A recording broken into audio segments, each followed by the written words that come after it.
seperti telah kita bahas bahwa di hari Senin di bulan Sya'ban di tahun kedua Hijrah, saat sebelumnya banyak khususnya orang-orang Yahudi mengolok-olok Nabi dan pengikutnya karena tidak memiliki syariat-syariat kecuali menurut tuduhan mereka hanya mengikuti orang-orang Yahudi saja, baik itu dalam salatnya menghadap ke Baitul Maqdis di Palestina ataupun dalam puasanya mengikuti orang-orang Yahudi dan berpuasa di puasa Asyura itu.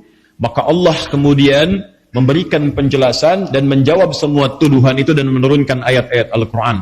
Tentang solat diturunkan Quran surah kedua Al-Baqarah ayat 144 yang memerintahkan umat Islam pada saat itu untuk menghadap ke arah yang lebih mulia dibandingkan dengan Baitul Maqdis di Palestina. Baitul Maqdis mulia, tempat-tempat lain mulia, tapi ada satu tempat yang awal dibangunkan untuk manusia yang kemuliaannya melebihi tempat-tempat lainnya. Jika Anda datang ke sana, kata Allah, akan ada ketenangan, keamanan di dalam jiwa. Jika Anda hadir di sana, maka status Anda aman, dosa-dosa bisa diampuni, kemuliaan bisa didapatkan. Itulah kemudian Makkah Al-Mukarramah, kotanya, dan Ka'bah yang terletak di dalamnya. Turunlah Quran surah ketiga Ali Imran ayat 96 sampai dengan ayat 97 menunjukkan keutamaan Ka'bah dan Mekah di dalamnya. Terkait dengan olok-olok puasa itu, seperti pernah kita bahas, diturunkan pula kemudian di bulan Sya'ban di tahun kedua Hijrah di hari Senin, Quran surah kedua Al-Baqarah ayat 183. Kita sudah bahas ayat ini, Allah menyampaikan, ya ayyuhalladzina amanu, hai orang-orang yang telah menyatakan dirinya beriman kepada Allah.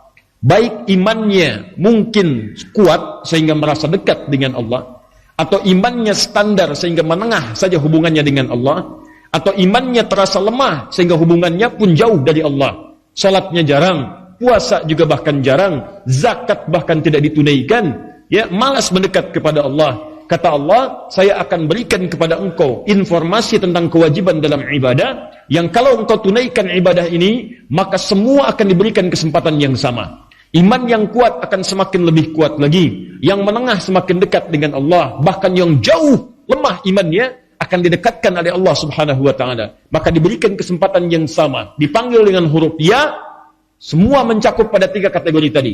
Maka Allah katakan, hei saya ingatkan ya, hei saya kuatkan ya, ayyuha alladzina amanu, orang-orang beriman tanpa kecuali, kutiba alaikumussyam, mulai detik ini akan diwajibkan bagi kalian menunaikan ibadah puasa. Ingat kalimatnya asyam, kutiba alaikumussyam, mulai saat ini diwajibkan bagi kalian menunaikan ibadah puasa, ya, kama kutiba alal ladzina min qablikum la'allakum tattaqun.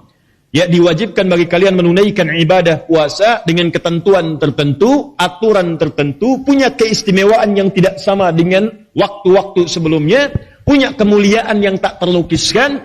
Orang-orang dulu pernah diberikan ibadah puasa, tapi yang ini istimewa. La'allakum tattaqun, kalau kalian sungguh-sungguh serius menjalani puasa ini, maka kalian berpotensi mendapatkan derajat takwa. Satu, dengan takwa itu kalian bisa bahagia. Wattaqullaha la'allakum tuflihun. Al-Baqarah 189. Dua, dengan takwa itu kalian mudah mendapatkan pengetahuan. Wattaqullaha yu'allimukumullah. Quran surah kedua ayat 282 di akhir ayatnya. Wattaqullaha wa yu'allimukumullah. Tiga, dengan takwa itu hidup kalian akan dijamin mudah, rizki kalian akan berlimpah. Wa may yattaqillaha yaj'al lahu makhraja wa yarzuqhu min haitsu la yahtasib. Quran surah ke-65 di akhir ayat kedua di awal ayat ketiga. Bahkan dengan takwa itu saya jamin, kata Allah, kalian akan mendapatkan anugerah surga yang saya siapkan bahkan seluas langit dan bumi. Wasari'u ila maghfiratin min rabbikum wa jannatin 'arduha as-samawati wal ardu u'iddat lil muttaqin. Segera kalian berevaluasi diri, segera kalian merenungkan, kalian mesti punya cita-cita kalau pulang nanti ke akhirat, kalian mendapatkan tempat di surga. Kata Allah, saya siapkan satu tempat di surga seluas langit dan bumi. Surganya untuk orang-orang takwa saja. Jadi ketika Allah meminta kita menunaikan puasa supaya serius ditunaikan untuk mendapatkan derajat takwa, tujuan utamanya bukan sekedar takwanya, tapi dengan takwa itu akan mengantarkan pada kemudahan hidup, kenyamanan hidup, rizki yang melimpah, bahagia, bahkan penambahan pengetahuan, dan puncaknya surga yang kita dambakan itu. Lalu orang-orang mulai bertanya, ya Rasulullah, kalau kami mesti mulai nanti puasanya, yang diwajibkan itu berapa lama puasanya? Berapa lama kami tunaikan? Apakah sama seperti puasa Asyura 1 hari? Ataukah sama seperti puasa-puasa yang lainnya? Bagaimana kami kemudian mendapatkan keterangan tentang itu? Lalu ada orang juga yang bertanya, ya Rasulullah, kalau saya sakit bagaimana? Apakah saya tetap akan puasa? Kalau saya tidak puasa, bagaimana saya bisa mendapatkan kesempatan takwa? Apakah takwa diberikan bagi orang-orang sakit? Orang lain bertanya, ya Rasulullah, saya juga kalau di jalan bagaimana?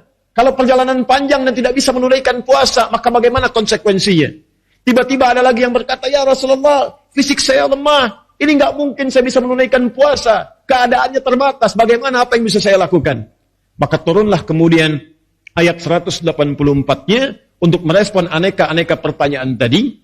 Yang ditanyakan bukan untuk meragukan atau malas dalam menunaikan ibadahnya, tapi justru saking semangatnya ingin menunaikan dengan sempurna, mereka bertanya kemungkinan-kemungkinannya supaya bisa diatasi saat menjalani ibadahnya.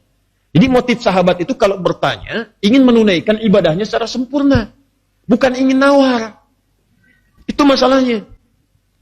Jam berapa maghrib? Maghrib akan dimulai jam 6 lewat 2 menit adzannya.